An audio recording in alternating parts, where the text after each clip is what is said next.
Vamos lá então, pessoal, continuando os nossos estudos em Direito Processual do Trabalho, o nosso bloco 2 da aula sobre competência territorial e material da Justiça do Trabalho. A gente está terminando competência territorial para avançarmos para competência material, tá bom? Então, vimos já o artigo 651 da CLT, o seu caput, parágrafo 1º e parágrafo 3º. Agora vamos avançar. Olha só, vamos ao material.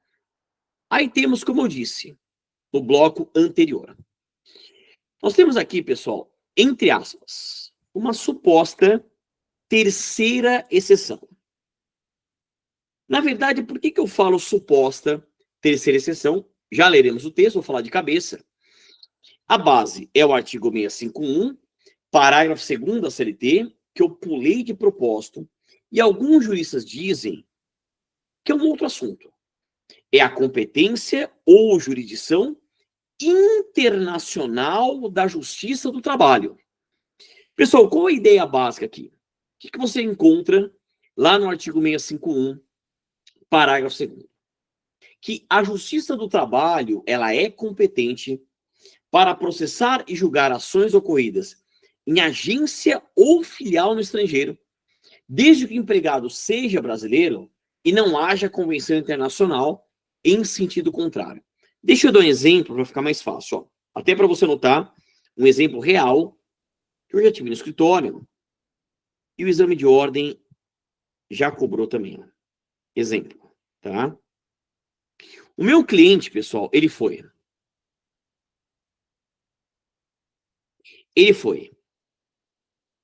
contratado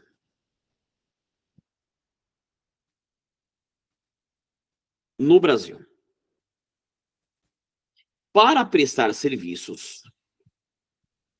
No meu caso, foram serviços de engenharia em Angola.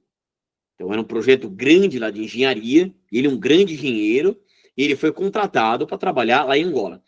E lá em Angola, ele sofreu diversas lesões trabalhistas. Direitos trabalhistas não foram honrados, como acontece no Brasil inteiro, no mundo inteiro, em qualquer lugar, pessoal. Os direitos trabalhistas são desrespeitados, lesados em qualquer lugar do planeta, né? E aí ele voltou para o Brasil e entrou com reclamação trabalhista aqui no Brasil. Nesse caso, a Justiça do Trabalho, pessoal, brasileira, ela é competente. É essa a ideia. Não pode acontecer assim, o juiz do trabalho brasileiro fala, olha, eu sou absolutamente incompetente, porque a ação, em que pese o fato do trabalhador ser contratado aqui no Brasil, como ele trabalhou lá em Angola, o juiz trabalhar, eu não sei o direito material trabalhista de Angola, pessoal, não é assim. O próprio artigo 651, parágrafo 2º da CLT, traz claramente essa nossa competência. Por isso que muitos juristas, eu concordo, na verdade, pessoal, isso não é uma exceção, é um outro assunto. Isso, na verdade, seria essa competência ou jurisdição internacional da Justiça do Trabalho. Vamos ver o texto? É o que diz, vamos lá, o artigo 651, parágrafo 2º. Artigo 651, parágrafo 2º, olha só. CLT, artigo 651, parágrafo 2º. Abra o seu material, já apareceu aqui na tela, ótimo. Parágrafo 2º, ele aduz assim, a competência das varas do trabalho estabelecida nesse artigo estende-se aos dissídios ocorridos em agência ou filial no estrangeiro, desde que o empregado seja brasileiro e não haja convenção internacional dispondo em contrário. Na verdade, pessoal, essa parte final aqui você não tem que se preocupar tanto se o empregado ele é brasileiro ou não, até porque qual que é a interpretação do Supremo Tribunal Federal em relação ao artigo 5º caput, que é o nosso maior do país, né? Que tudo aquilo aplicável para brasileiros, estrangeiros residentes, não residentes, apátridas, então, né, eu posso aplicar ainda que não seja brasileiro. E saber ou não se a Convenção Internacional dispondo em contrário, isso nunca vi caindo numa primeira fase. Já cai em fases mais avançadas, mas não, porque eu teria que conhecer quais são as convenções internacionais que tratam do assunto, né? Até matéria de direito internacional aplicável aqui para a gente, naturalmente. Então, o mais importante é, se o empregado foi contratado aqui no Brasil, prestou serviços fora do país, como eu já tive, Angola, Portugal, Espanha, tive um recente agora, um caso, envolvendo aqui o Paraguai. Volta aqui para o Brasil e entra com ação aqui no Brasil, nós somos competentes. E só para deixar no radar, qual o direito material a ser aplicável aí? Temos uma lei, pessoal, que é a Lei 7.064 de 82, que regula a situação, que ela é até aplicável para expatriados e ela traz muita regra, vale a pena você dar uma lida, ó. Eu vou separar agora para vocês aqui, Lei 7.064 de 1982, está aqui, ó. Ó. Essa lei, pessoal. Vejam a ementa, a epígrafe da lei. Dispõe sobre a situação de trabalhadores contratados ou transferidos para prestar serviço no exterior. Lê só o comecinho, qual que importa, tá? Pra gente ver, ó. Essa lei regula a situação de trabalhadores contratados no Brasil ou transferidos por seus empregadores para prestar serviço no exterior. E aí vem um parágrafo único, excluindo algumas coisas, com atualização, inclusive, de 2024, ó.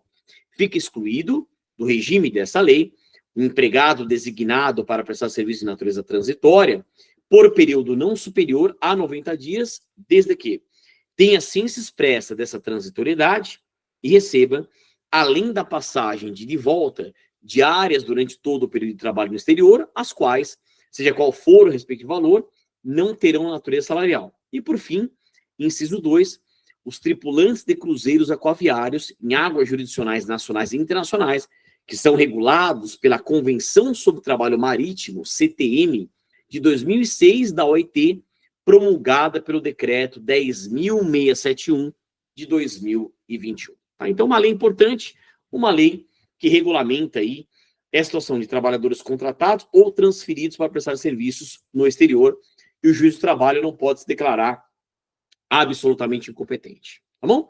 Voltando aqui no nosso PowerPoint, no nosso material. Vamos lá. Para a gente fechar o assunto e avançarmos. Muito bem. Observações finais, pessoal. Olha só. Primeira observação, que eu já adiantei a matéria. Como que eu alego uma incompetência relativa na seara territorial? É na nossa área, pessoal, por peça, por petição. Como nós vimos, não é preliminar de contestação. Não é, pessoal, preliminar de contestação, e já adiantando matéria, serão estudadas essas preliminares, são vícios processuais, a base é o artigo 337 do Código de Processo Civil. A incompetência absoluta, sim, mas a relativa, não. Como que eu alego uma incompetência relativa? Por exceção de incompetência relativa, ou exceção de incompetência territorial, também chamada de exceção declinatória de foro. Vou mostrar para vocês, a base é o artigo 800 da CLT, que tem o prazo, inclusive, de 5 dias úteis para ser apresentada. Olha só que interessante. Então, vamos lá no artigo 800 da CLT, pessoal. Artigo 800 da CLT. CLT, artigo 800, já apareceu na tela. Apresentada exceção de incompetência territorial, no prazo de 5 dias a contar da notificação, antes da audiência, impeça que sinalize a existência dessa exceção, seguir-se-á o procedimento estabelecido nesse artigo. Protocolada a petição, será suspenso o processo e não se realizará a audiência a que se refere o artigo 843 dessa consolidação, até que se decida a exceção. Os autos serão imediatamente concluídos ao juiz, que intimará o reclamante e, se existentes, os litisconsortes para manifestação no prazo comum de 5 dias. E se entender necessária a produção de prova oral, o juiz designará audiência, garantindo o direito de o recipiente e de suas testemunhas serem ouvidos por carta precatória no juízo que este houver indicado como competente. E, para fechar, decidida a exceção de incompetência territorial, o processo retomará seu curso com a designação de audiência, a apresentação de defesa e instrução processual perante o juízo competente. Tá claro? E aí, pessoal, como segunda observação, para a gente fechar mesmo, que eu já tinha adiantado, mas agora para a gente analisar com carinho, é o foro de eleição, a cláusula de eleição de foro. Vamos lá. Então, temos esse assunto, foro de eleição, ou cláusula de eleição de foro, base, artigo 63 do CPC. Pessoal, o que é o foro de eleição ou cláusula de eleição de foro? Para quem quiser anotar um conceito. É aquele foro escolhido pelas partes para dirimir futuras ações, futuras lides. Em outras palavras, qualquer problema que nós tivermos no futuro, esse será o foro que vai dirimir tudo isso. Tá. Qual que é a posição majoritária na doutrina e na jurisprudência? Que esse foro, ele é incompatível com o processo do trabalho. Foro é incompatível com o processo do trabalho.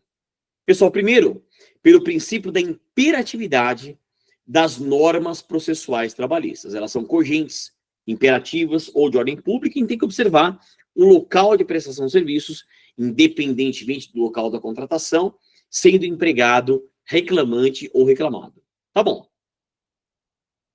Além disso, se imagina o trabalhador sendo a parte mais fraca, o hipossuficiente, se a empresa pudesse escolher o local de ajustamento de ação, pessoal.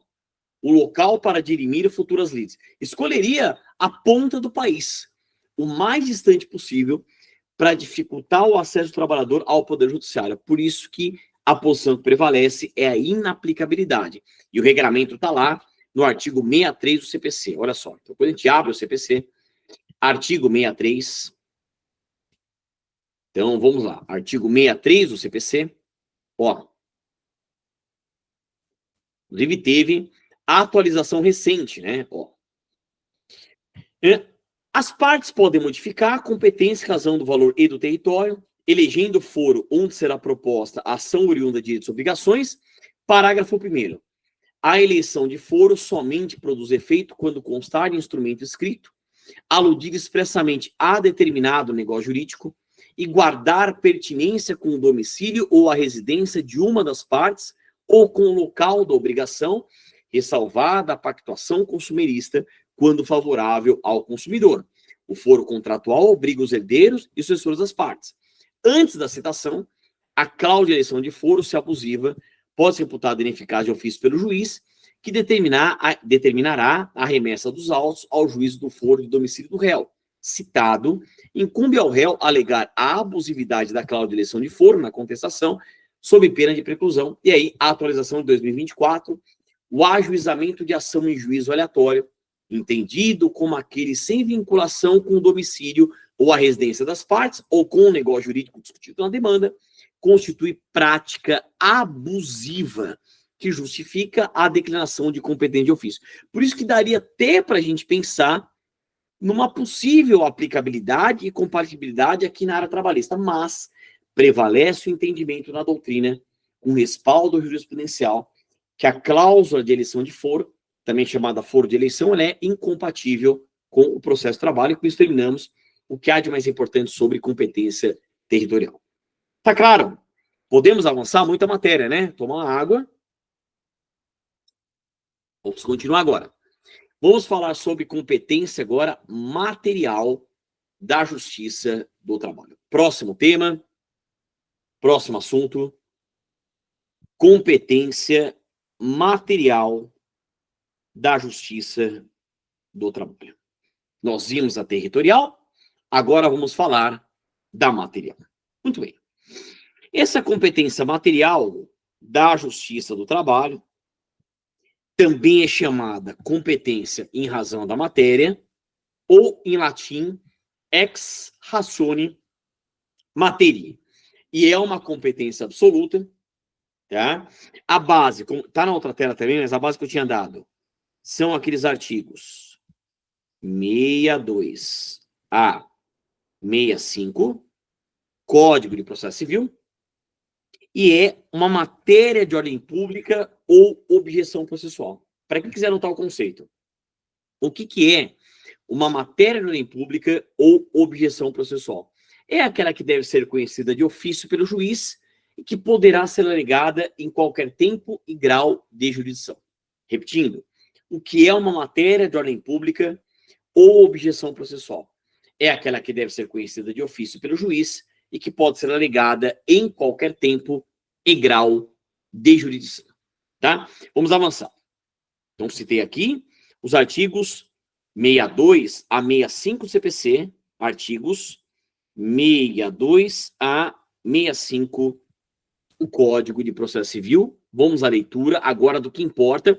Eu tinha destacado na outra aula o que importava de competência relativa. Agora eu destaco o que importa de competência absoluta. Vamos lá?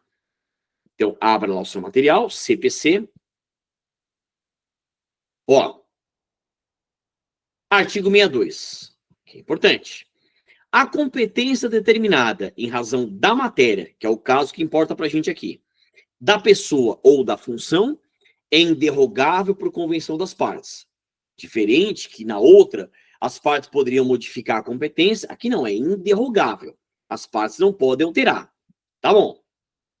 Artigo 64, que é importante.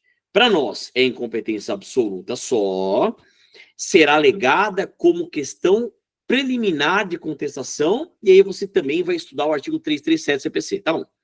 Parágrafo 1º. A incompetência absoluta pode ser alegada em qualquer tempo e grau de jurisdição e deve ser declarada de ofício. Por isso que a gente chama, tecnicamente, de matéria de ordem pública ou objeção processual, tá bom? Após manifestação da parte contrária, o juiz decidirá imediatamente a alegação de incompetência. Caso a alegação de incompetência seja acolhida, os autos serão remetidos ao juízo competente. Parágrafo 4º. Salvo decisão judicial em sentido contrário, conservar-se-ão os efeitos de decisão proferida pelo juízo incompetente, até que outra seja proferida, se for o caso, pelo juízo competente. Interessante, né? Quer dizer, eu mantenho os efeitos daquilo que foi feito, mesmo que por um juiz incompetente, até que uma nova decisão pelo juízo competente seja prolatada. Então, nós temos uma preservação ao máximo dos atos processuais que foram praticados, tá? Então, perceba a diferença de uma e outra. Já que eu estou com o CPC aberto, só para localizar, ó, não deixe de estudar o artigo 337, que traz o rol, né, das preliminares de contestação, que são defesas processuais, vícios processuais. Incumbe ao réu, antes de discutir o mérito, alegar. Olha o inciso 2, é o que importa para a gente só, a incompetência absoluta, porque a incompetência relativa na área trabalhista é via exceção de incompetência territorial ou exceção declinatória de foro. Tudo bem até aqui? Legal, vamos lá no material.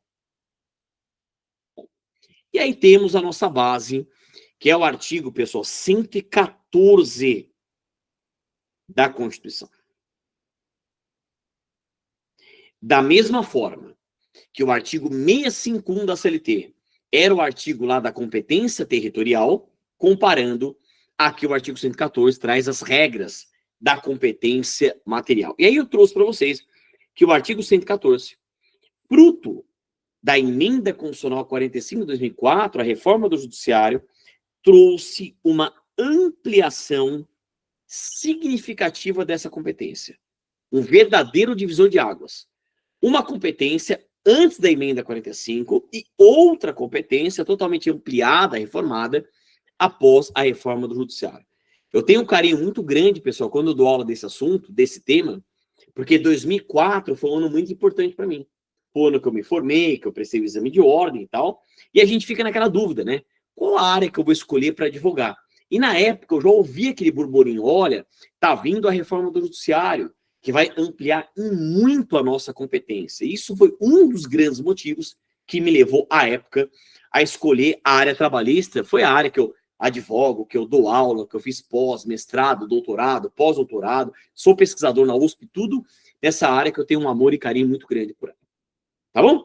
E qual a estrutura? Então, analisando topologicamente o artigo 114, ele tem, eu vou mostrar para vocês, ele possui um caput, ele possui 9 incisos e possui 3 parágrafos. Então, nós temos um caput, 9 incisos e 3 parágrafos. Tá? É claro, pessoal, a gente já está com 20 minutos de aula, eu vou tentar dar mais 5, 10 minutos, a gente vai ver o que é possível ver. Mas o importante é que você leia todo o artigo 114, tá? Eu vou mostrar para vocês agora o artigo 114, ó. A base dele está aqui. Vamos lá. Abrir a Constituição. Ó. Artigo 114. Compete à Justiça do Trabalho processar e julgar. Perceba. Vem os 9 incisos e os 3 parágrafos, tá? Eu sempre utilizo, né, fontes oficiais. Aqui, o site do Planalto, da Presidência e Jurisprudência, o próprio site do ST, tá? Tá bom. Então, o que eu separei para vocês? Olha só. Voltando aqui no material. Apareceu. Vamos começar. Principais regras. Quais são as regras mais importantes? Primeira regra, pessoal. Ações oriundas da relação de trabalho. Artigo 114, inciso 1. Olha só. Nós vimos lá em Direito do Trabalho que relação de trabalho e relação de emprego não são a mesma coisa. Toda relação de emprego é uma relação de trabalho, só que nem toda relação de trabalho é uma relação de emprego.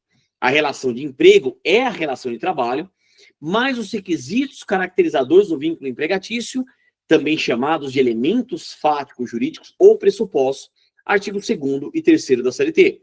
Pessoa física, pessoalidade, não eventualidade, onerosidade e subordinação. Então, a partir do momento que a Constituição fala em ações oriundas da relação de trabalho, eu não julgo só a relação de emprego, mas também o trabalho autônomo, o trabalho avulso, o trabalho eventual, o trabalho voluntário, o estágio. Entende o que eu estou falando? Muito bem. Então, é uma importante ampliação de competência. A gente não só julgar a relação de emprego, porque no passado era só a relação de emprego e uma ou outra relação de trabalho. Agora, de uma maneira mais genérica, é a relação de trabalho. A gente já viu, que é o gênero, né? Que é o termo mais amplo. É o gênero, o termo mais amplo, comportando várias espécies. Muito bem. Ótimo. Tá? Avançando. O que mais? Só que não é bem assim, né?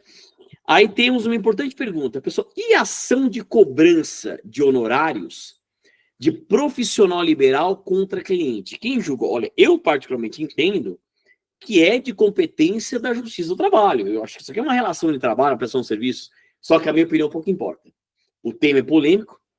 E qual é a posição majoritária? Tá? Hoje, como posição majoritária na doutrina e na jurisprudência, é aplicável muito a súmula 363 do STJ, defendendo a competência da Justiça Comum Estadual.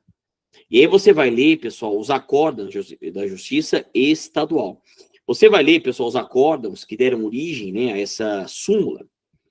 Basicamente, elas falam o seguinte, olha, na verdade, aqui a gente discute uma relação civil, uma relação contratual, até uma relação consumerista, mas não é uma relação trabalhista. Tá? Bom, vamos avançar. Competência criminal, pessoal. Ações penais. Na época, a primeira vez que eu li isso aqui, eu falei, nossa, mas competência criminal? Ué, eu não estou falando dos crimes, entre aspas, comuns à sociedade.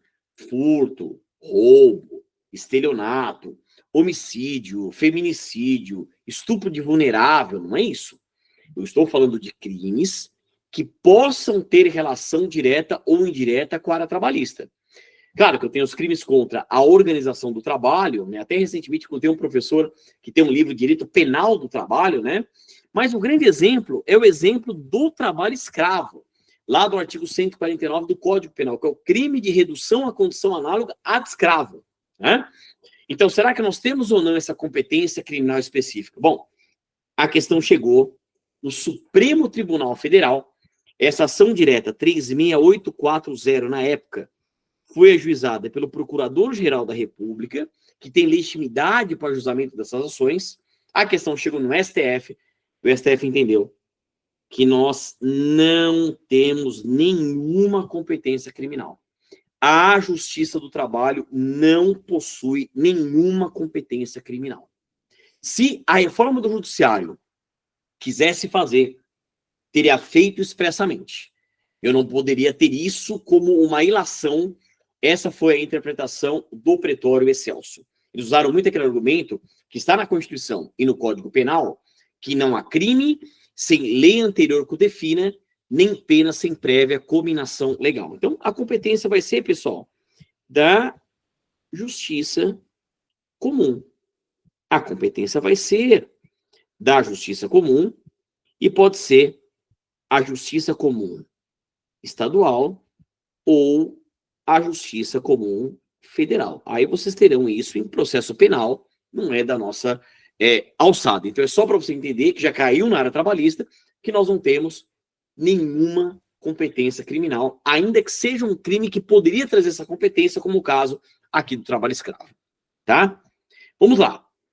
A administração pública direta e indireta da União dos Estados, Distrito Federal e municípios.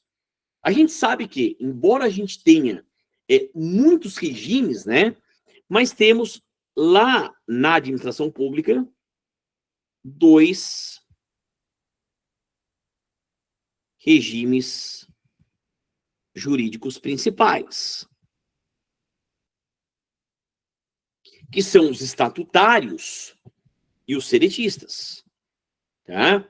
O que importa é que, na época, como a emenda 45, a reforma do judiciário, não fez nenhum tipo de restrição, na época era um trabalhador na administração pública, sendo estatutário ou sendo seretista, começou a entrar com ação na Justiça do Trabalho. Quem que não gostou nada disso, pessoal? A Justiça Federal, que perdeu aqui competência. Então, na época, a AJUF, a Associação dos Juízes Federais do Brasil, ingressou com ação direta de inconstitucionalidade 33956. E qual foi a decisão do Supremo Tribunal Federal? Ficou assim, pessoal.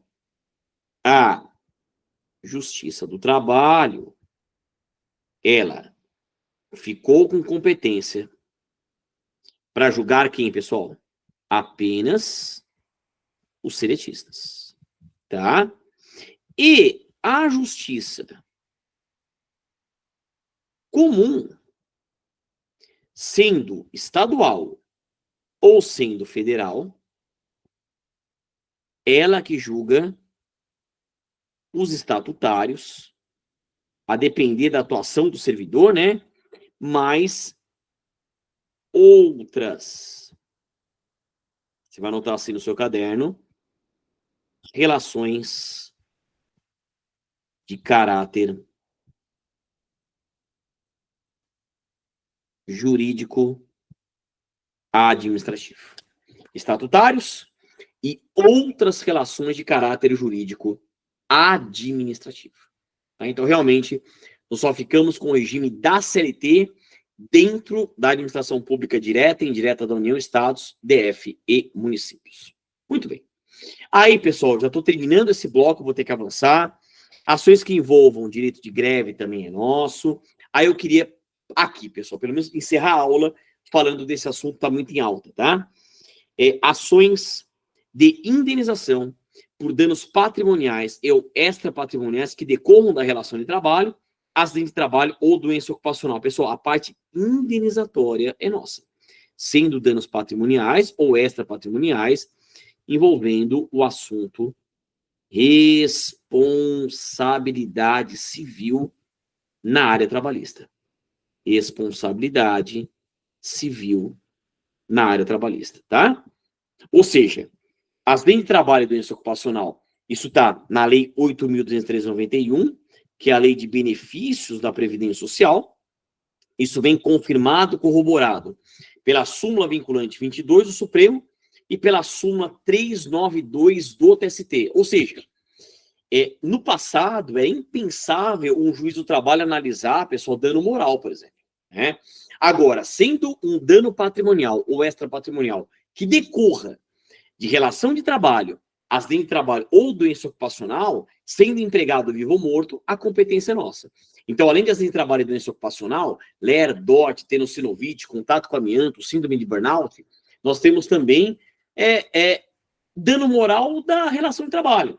Então, assédio sexual, assédio moral, práticas discriminatórias no ambiente de trabalho, câmeras abusivas, controle abusivo do uso de banheiros, anotações desabonadoras na carteira de trabalho, situações vexatórias ou desabonadoras ou degradantes, né?